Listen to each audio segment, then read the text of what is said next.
me, if you will, the Gospel of Matthew, chapter 5, and verse 4. The Gospel of Matthew, chapter 5, and verse 4.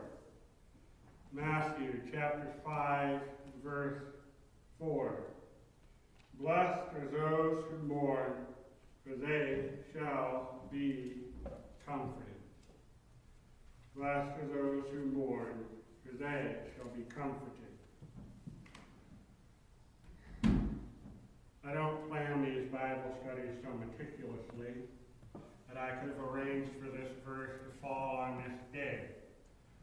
I'm not that good. In these particular circumstances, I don't believe that any preacher is, though perhaps there is one who is so good. I don't know of him. This is probably not the word that you would like me to teach on today. And indeed, I did consider a different word. This isn't a word that you would want me to teach on any day. This isn't a word that we like a lot. No matter what's going on around us, nobody wants to hear that they're doing well when they mourn. Nobody wants to hear that the way of the good life, the best path to follow, the optimal way of living is in a spirit of mourning. Oh, what kind of war was made on this verse in my youth, especially by the Christian music industry. My disillusionment with contemporary Christian music came through contemporary Christian radio, and it started with one word. They would introduce the station, whatever station it was, and almost always started off with positive. I'm okay with positive. Positive is good. We have a positive message overall. It was the next word that undid it for me. The next word that started my disillusionment, started me moving away from Christian music. Upbeat. Upbeat. All the time. Every single program, every single hour, always upbeat.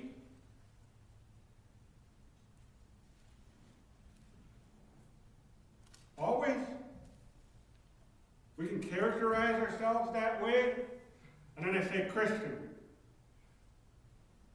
How many people do you think that's their definition of Christianity? They turn on the Christian radio. Positive, upbeat. Christian.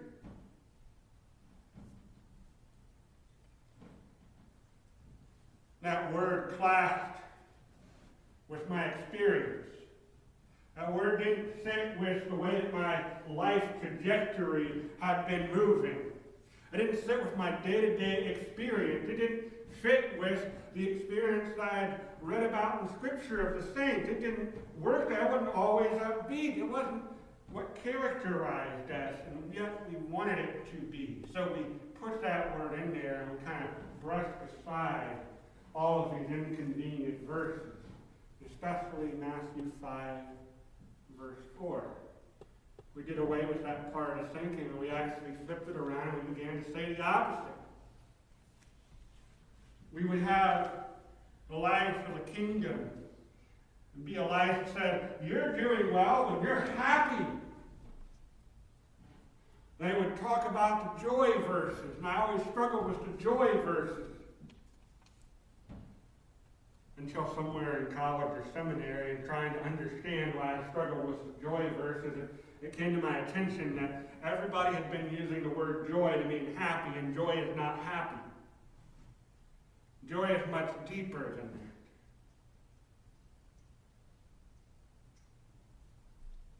that. Happy, upbeat. There are times, not all the time. Is there something that's going to characterize us? Jesus chooses the word mourning here. Chooses the word mourning.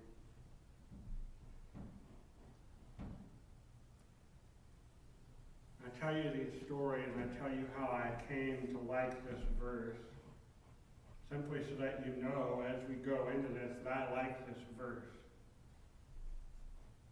But also because when you come to a verse that you like and you have a history with that verse, there's always a danger that your history, that the reasons that you like it so much, that they might seep in and they might taint the Word of God, and I pray that won't be.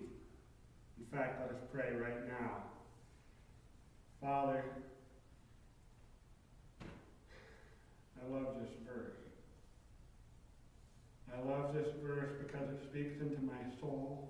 And it speaks to so many experiences where people told me you have to paste a smile on your face. You have to be positive all the time. People who exhausted me and exasperated me and made me question whether I was really a Christian or not, and caused me to doubt and to stumble, Lord, not because they were malicious or had bad intentions, but because they were poorly informed. Lord, I pray that the freedom that I got from this verse, that it will be ministered rightly. Lord, I also struggle against the giant of despair, and this verse is not a license to depression. Lord, I need you to be my editor this morning.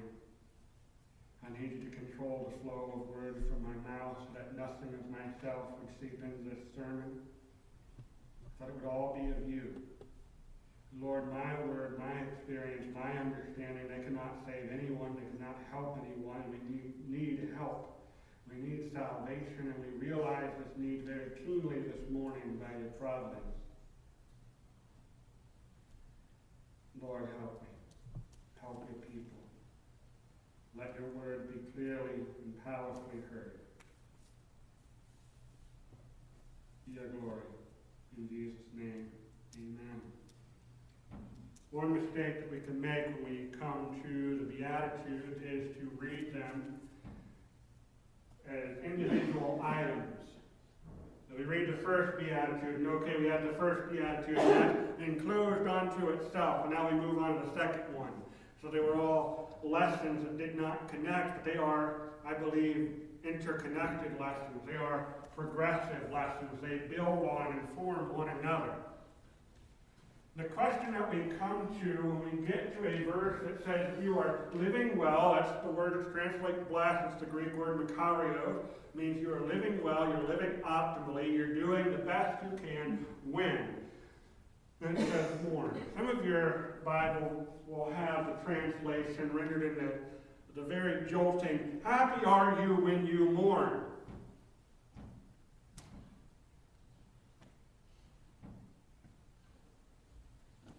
The question that we want to ask, or maybe we don't want to ask it, maybe we just want to skip to the end of the verse. Let's just bypass the mourning and go straight to the comfort, please. Well, we can't. I wish we could, but we can't. We have to ask the question first, why? Why am I doing well when I mourn? Why am I doing the best I can when I mourn? Why is this a good way to live? We can answer this simply from personal experience.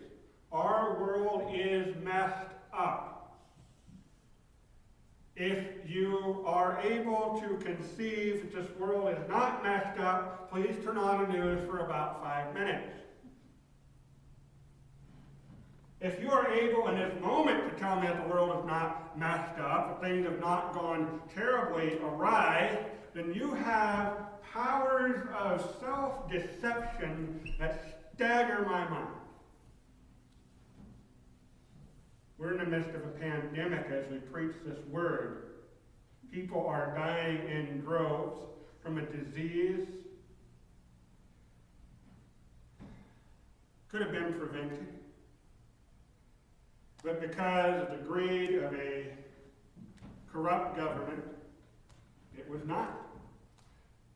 It had happened before. You can go back and look at the history. This exact thing happened before. They knew it was a real possibility. They had seen this. This was not unexpected, and yet they continued to do exactly the same thing, expecting different results, and here we are. there's a good chance they will not be held to account for these things. They will not suffer very much for their crimes against humanity. We see these things unfolding all the time. We've seen footage of wars that need not have been. We've seen political corruption. Even now, in the midst of all the other things that are going on, we have reports of senators who knew what was happening before everybody else knew and took advantage of that knowledge for their own profit. Sin upon sin, corruption upon corruption, evil upon evil. But we could scale it down. We could get much closer to home, and we could find things are wrong. We could open up the newspaper and we can read of a long litany of robberies, of murders, of attempted murders. We can read about sex trafficking, human trafficking. The slave trade didn't end with the Civil War. It's still going on. It's still strong. We can read about drugs, addictions. We can read of those who die about diseases that don't make the headlines. We don't even have to open up a newspaper or turn on the news. We could go find it for ourselves. A few weeks ago, I was in Memphis, at a place called St. Jude Children's Hospital. The fact that there is a place in this world called St. Jude Children's Hospital tells you that this world is messed up. That place should not exist. Go to a funeral. And even if it's one of those where they're trying to celebrate a life rather than mourn a passing, they will not entirely succeed. Go to a funeral of a young person.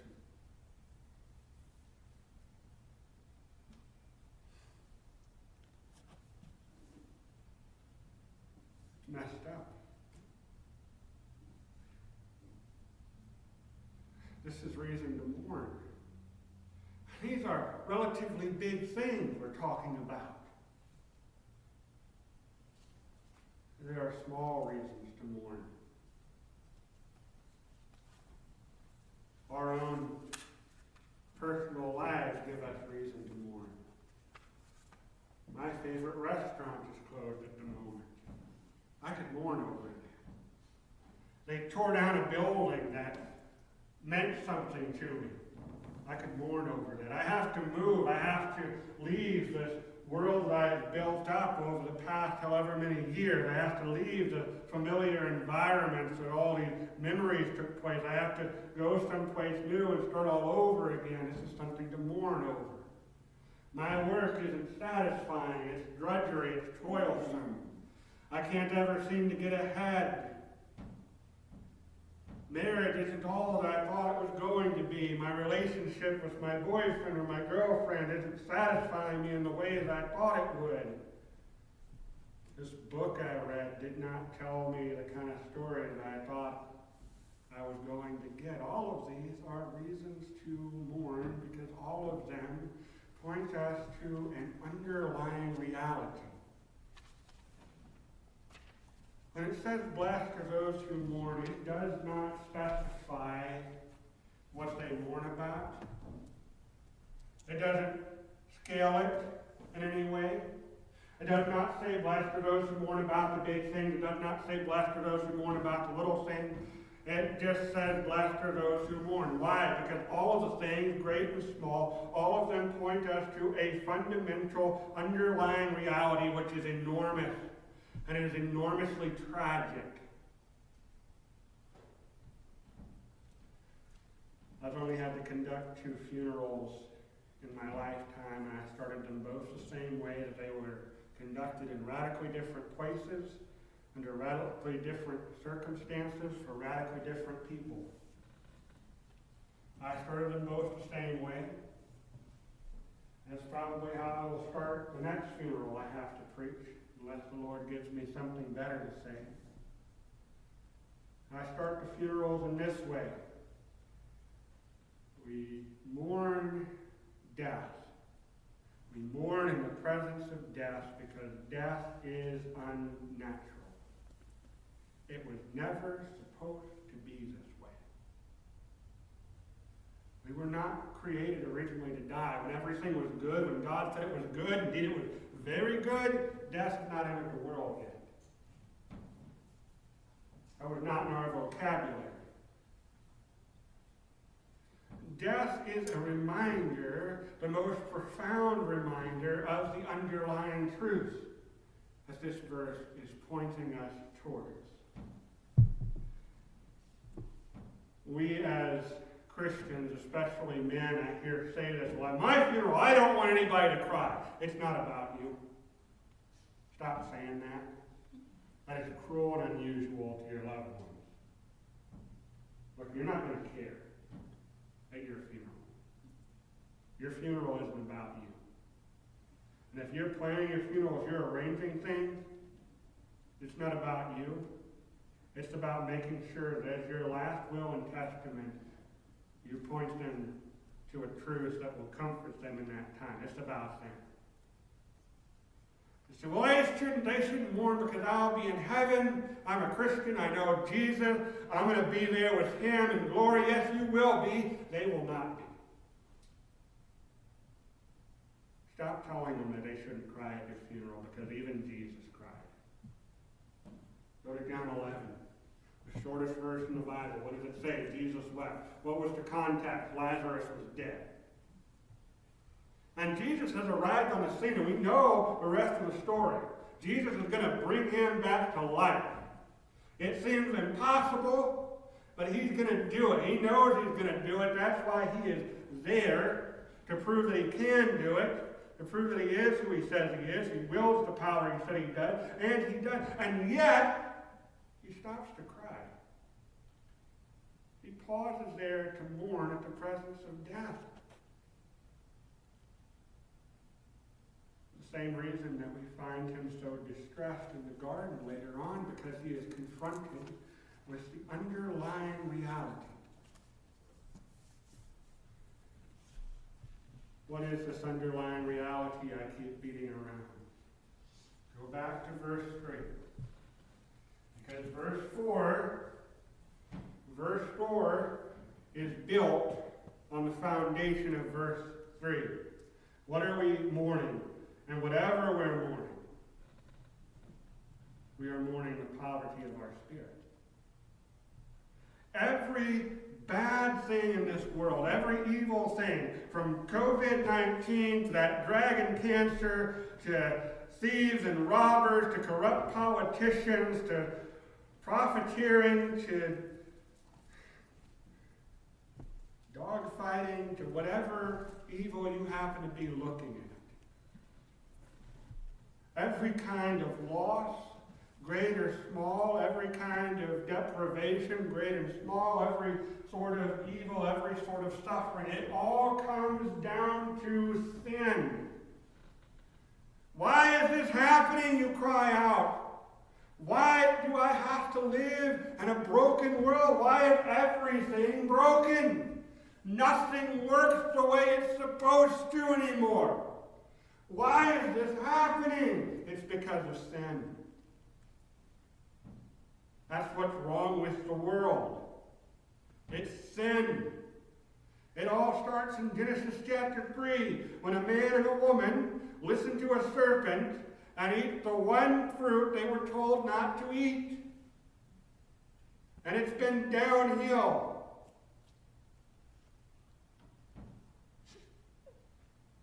That's why we mourn. And if we fail to mourn, something is deeply wrong with us.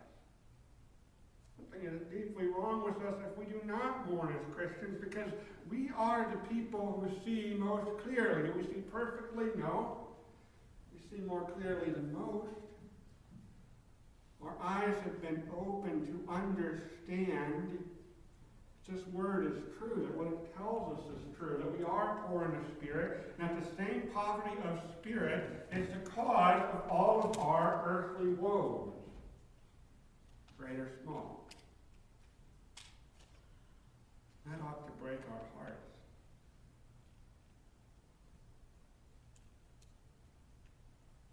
It ought to break our hearts, firstly, because it hurts us. profit in denying that we are hurt. Certainly not in doing it all the time. This philosophy is opposed to philosophies of men on this point. Philosophies of men are often predicated on the idea of avoiding sorrow. And that's just sorrow. This is mourning. This is a deep and abiding sorrow. This is a grievous, heart-wrenching sorrow. They don't even want to be sad. And they think of all sorts of ways that we can do this. We have hedonism. Well, if I just fill my life with all the pleasurable things, I can get so much pleasure that it will mask the underlying pain. And you have the Stoics. If I just pretend like it doesn't affect me, if I can just discipline my mind to stand here and take it as though nothing were happening, then I will not really feel it. As though what we felt created reality rather than our feelings being a reaction to what is real. So many ways we've tried. I couldn't recount them all if I wanted to. I don't know them all. We look inside of ourselves to find answers. We look to science to provide us some system that tells us how all of this works, not so that we can understand it, but so that we can manipulate it.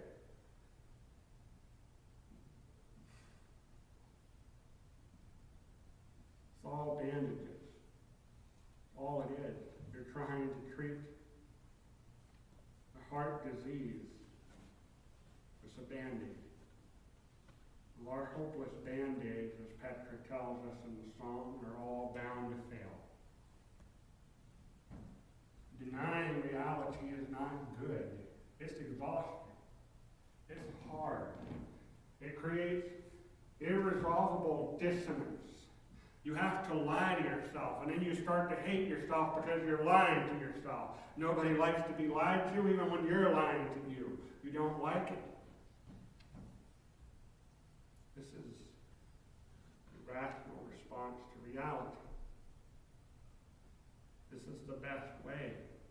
This is the way. This is what Jesus did.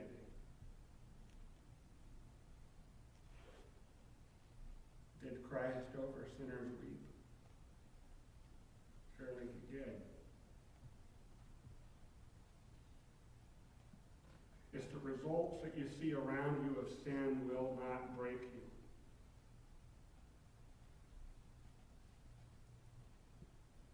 If it's not enough that people are dying, not only once but twice, that they're not dying only a physical death, but then they're dying a spiritual death, which is eternal suffering under the wrath of God. An eternity with a God who is not but anger and fury. These things do not break you. There's something wrong. If you look at a world that is broken and you are not broken along with it, if you think on all the sorrows that you yourself have suffered, may you not raise a new sorrow, not just for yourself, but for all those who must endure similar things in life. There is not some part of you that cries out, it is not supposed to be this way. Why? Why? Where can you find help?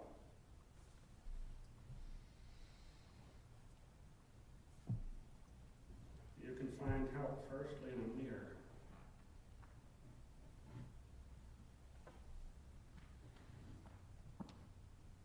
We might forgive ourselves for being callous if we thought that we bore no responsibility in this. If we were just suffering ourselves, we might forgive ourselves not to mourn.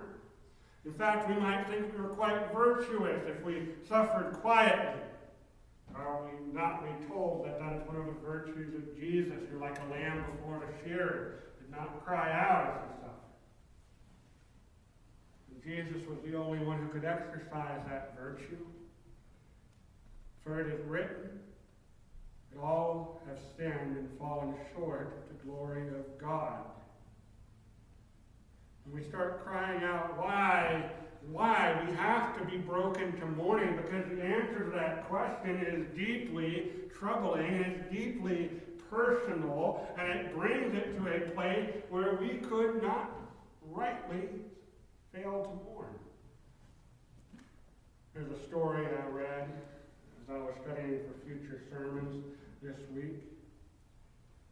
Some time ago, an English publication decided to ask the question, what's wrong with the world? And they sent out this question to all the leading intellectuals of the time. They got back in return all of these great, expansive essays on the many-fold reasons that the world was messed up and how it could be fixed. And then from G.K. Chesterton, which is a name that you should be familiar with, and if you're not, go and look him up and learn who he was, for he has many worthy thoughts. And this is one of his worthiest. He wrote a very short answer. To the question, what is wrong with the world, G.K. Chesterton replied simply, I am. Sincerely yours, Chesterton. What's wrong with the world? I am. You are. All the sin is contained in your heart. Every vice, every corruption. It can be found in some form within your own soul. Whose fault is it? My fault. Your fault. But we ought to be broken. And it's that look in the mirror, that realization that everything that's wrong without you is also within you, if that is not enough to break your recalcitrant soul, and look to the cross. Look to the cross. And see the one man who could not find the evils of the world within himself. See him smitten, stricken, and smote down by God himself, suffering all the wrath that is rightly reserved from you. See on him poured out the full hatred of God for sin. See him bear it all, he who was without sin become sin for us. See this terrible moment and heed the words of the song, O come and mourn with me a while. O come ye to the Savior's side.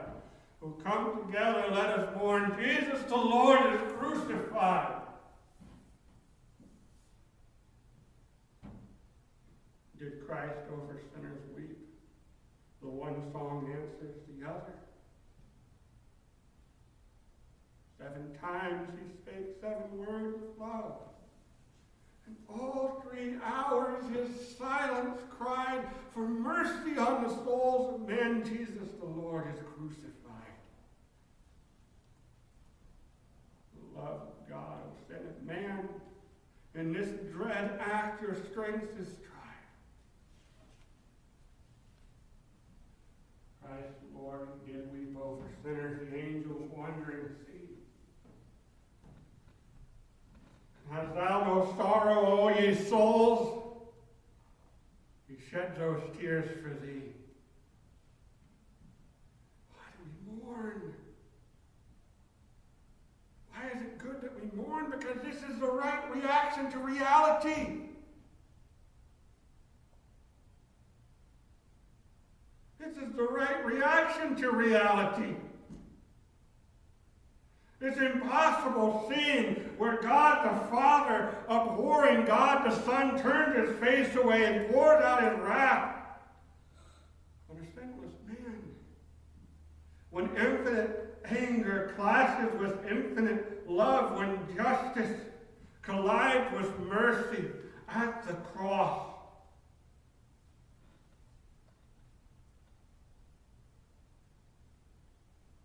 How many tried to avoid this? How many have tried to drag this scene down to the pits of hell and to make it meaningless and tried simply to avoid shedding tears in life? Simply so that they can be happy and they can know it and clap their hands. simply so that they can be upbeat, they can go about with a false smile on, they can pretend like the atrocities that are committed around us, the tragedies that unfold daily in our knowledge. All these things can wash over them as though that they had no complicity in it, as though there were nothing lamentable there. They ignore the lamentations of the Bible. They throw out a whole book written by who? The weeping prophet. They cancel out so many of the Psalms, including 42 and 43. They throw those away. They reduce the names of the Savior by at least one. So how many posters and banners have I seen that celebrate the Prince of Peace and the Lord of Lords, the Lion of Judah, the Lamb of God, perhaps even the suffering servant, but I do not know that I have ever seen one that pronounces that name, which is most precious to my heart, the man of all sorrows.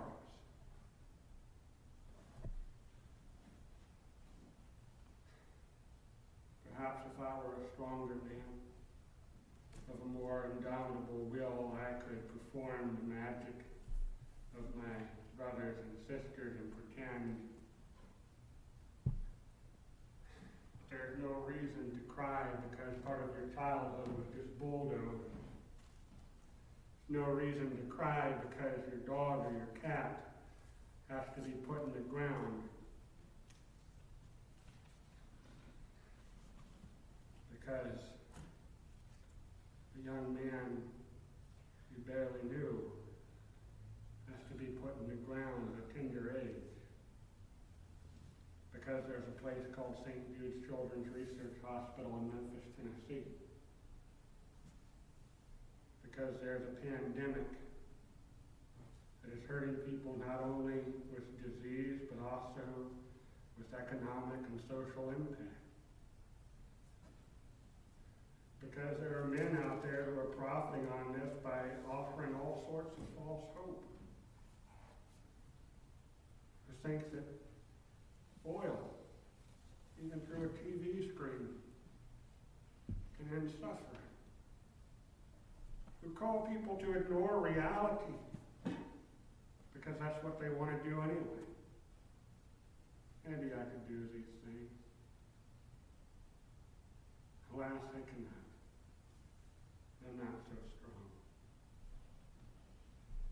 I look at all these things and I find ample reason to mourn, and I mourn. That's what Jeremiah did. You can see Daniel doing this. You see David doing this. Go back to the story of Bathsheba. When David is confronted, when he hears the judgment of the Lord, what does he do? The man falls on his face. And with great lamenting and torment of soul, he cries out before God for mercy. He mourns. Even before the child is dead, he mourns. And when the child is dead at last, he stops mourning. Go to Job.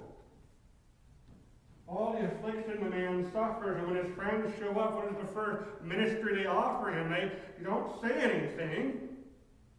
Days pass, they don't say anything. They sit there and mourn because the calamity that has befallen this man is such that there is no other possible reaction. Why does Jesus weep in John 11? Because the calamity is great. And there is untold weeping throughout church history.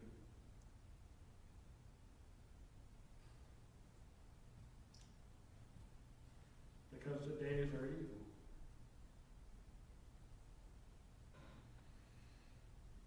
Because all of the descendants of sin, all of the offspring of that awful fall, they still ravage the earth.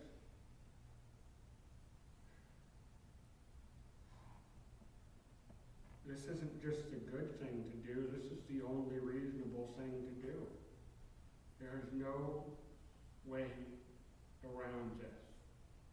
It does not make you a hypocrite. or a liar. It does not undermine the very gospel you claim to believe in that makes you so happy, so very happy. Before it can make you happy, it has to make you sad. Hopefully I've dug a great big hole and thrown you all into it by now. Hopefully you all feel like crying. You should. Especially now. Especially today, because of what's going on. At all times. This message is dug up in 20 years, and it is played before a congregation that is experiencing the most abundant season of human flourishing that was ever known and ever shall be known until the return of Christ. Even then, they ought still to mourn, because Christ has not yet returned, and things are not good. We have to recognize this. We have to realize this. We have to respond to this. The first way is by being broken over it.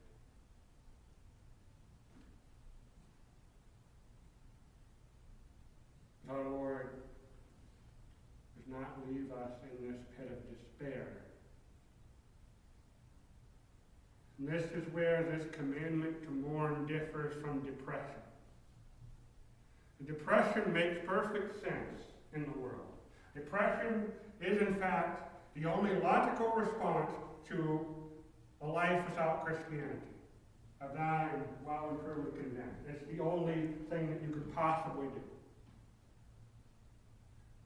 And depression is anger about all the brokenness in the world, and then depression realizes that it's all your fault, that G.K. Chesterton has it right. What's wrong with the world? I am. It collapses all of that anger inward against yourself and says, you wretched, worthless piece of crap.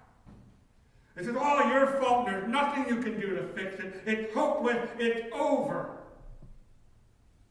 It causes you to hate yourself, for you find in yourself nothing to love. And that would be where we were left apart from Jesus Christ. Did Christ over sinners weep? Oh, he did.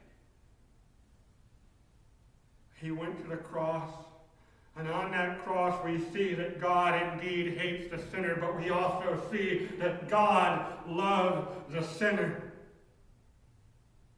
O love of God, O sinted man, and this dread act, O strength is tried, and victory remains with love. Jesus the Lord is crucified. It is finished. And because it is finished, because of those last words,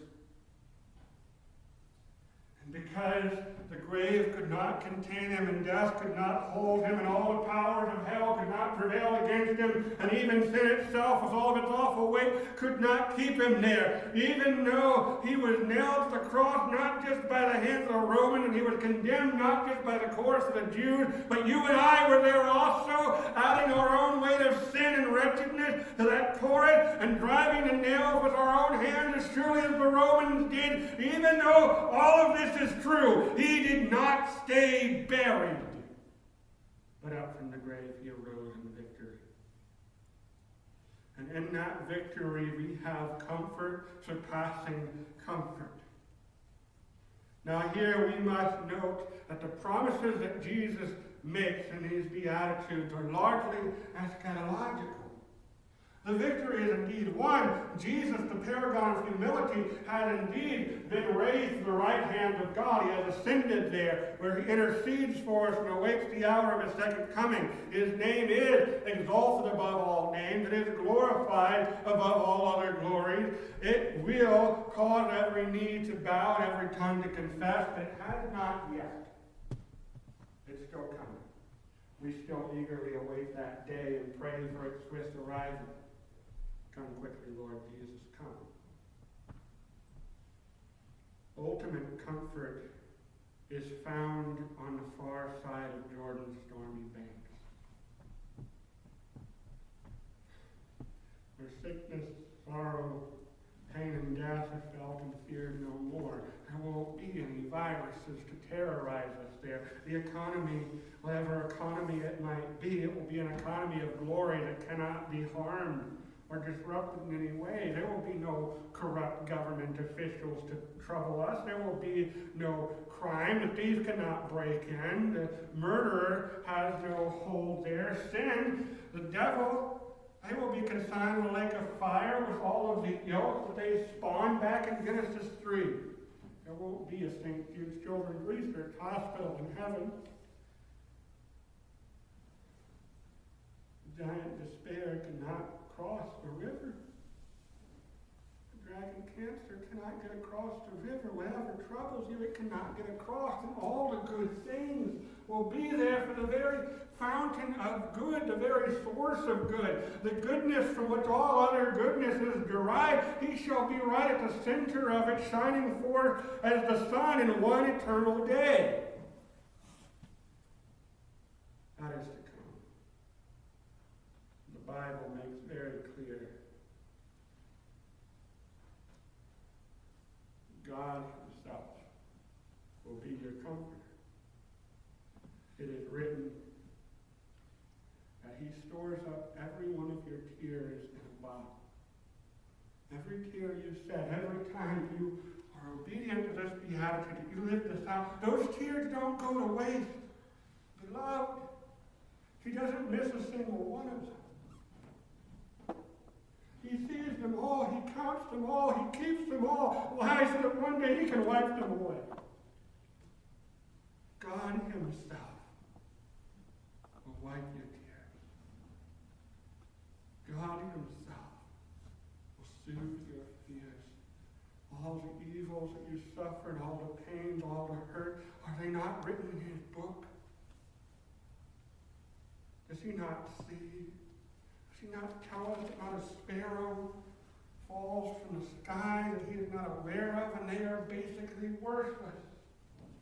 You are of infinite worth for Christ. The infinite Savior died for you. And no matter how many accept his gift, infinity divided is still infinity. But our Lord is so rich in mercy. He is so great in loving kindness. It endures forever. And he does not bid us wait. He does not bid us wait until we die and come to him in Canaan's fair and happy land. He does not bid us wait for the day of rest and gladness alone. He knows this world is not a place of resting. He tells us to look forward to that rest to come. But even here and even now, even in the middle of whatever is going on today, whatever day it is that you hear this, he has provided comfort today. At the beginning of this message, I told you a story about myself. It's not something I like to do because it's dangerous, but in this case, I told you to illustrate this single point. There was a young man who was struggling with doubt because he could not escape the reality of the fallenness of the world and of the sin in his own heart that was the cause of it all. And he wondered if because he wasn't upbeat, he wasn't always positive as he was truly saved, if he had the eschatological, the heavenly comfort to look forward to.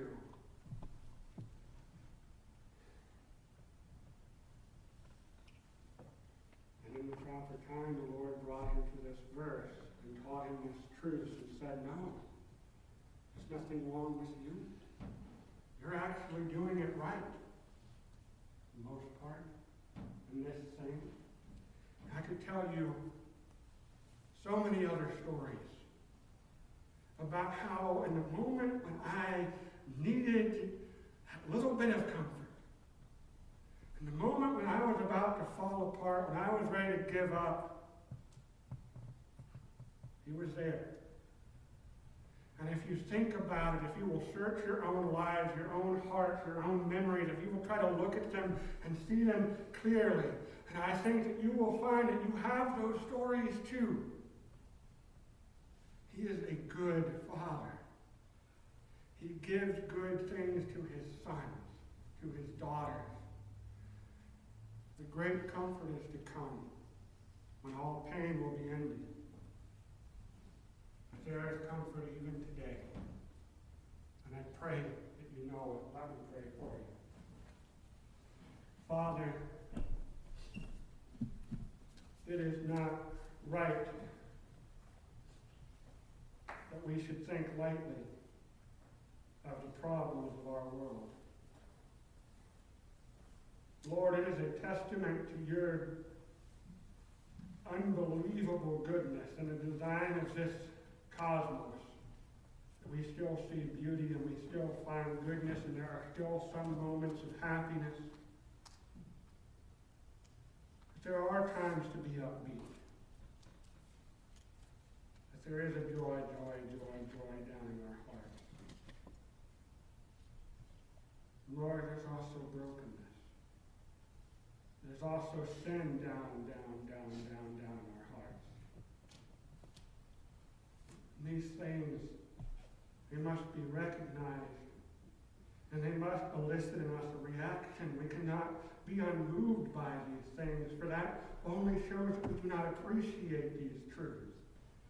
If we don't appreciate the debt that we are in, if we don't appreciate our poverty, if we don't appreciate the world is broken, and how can we appreciate our Redeemer? How can we appreciate our salvation? How can we appreciate a new and perfect world to come as we ought? Lord, open our eyes to see. I pray, Lord, even now, the church would be broken and would cry out to you. We would mourn what is happening. We would be more faithful in our lamentations at all times. Lord, the Beatitudes do not end here. There is more to come.